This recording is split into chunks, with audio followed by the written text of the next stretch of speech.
Again, Melia, I'm going to ask you. What advice would you give, or what questions do you think a client patient should ask if they're coming to get aesthetic procedures or any type of procedure done by you guys for the first time and they're nervous or they just don't know?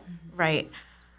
I think even before the questions, I think with respect to any type of healthcare, I think finding a provider that you trust, and obviously someone who's educated, that they have the right credentialing and whatever.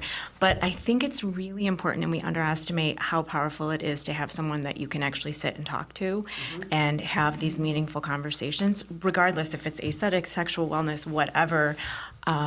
Looking for a provider that you just can trust and you really feel like, okay, they'll create a space for me to have an open conversation.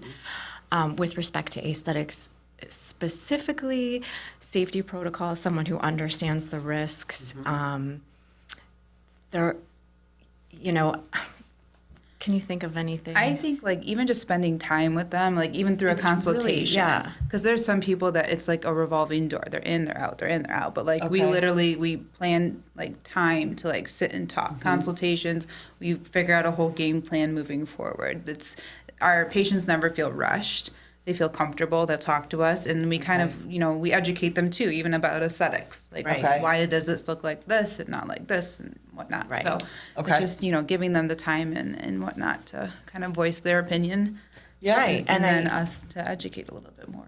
Yeah. So they could come in seeking something and have this whole plan and be like, oh, my whole life's going to change. Correct. Now. This is going to be Majority wonderful. of the time, that's what happens. Yes. Because their main concerns are not what we're seeing. We're seeing something different. So we explain why that it's different and what we can do to help that, which in turn is going to help the other thing that they first came in for. Okay. Because they might come in and be like, I have this line. Can you just fill this line? And you're like, well, actually, that line is a result of this happening and this happening. Correct. And so these are your options, and this is what we can do moving forward Perfect. to restore that balance without just filling the face so it's really Right. heavy in the front. Right, exactly. Exactly.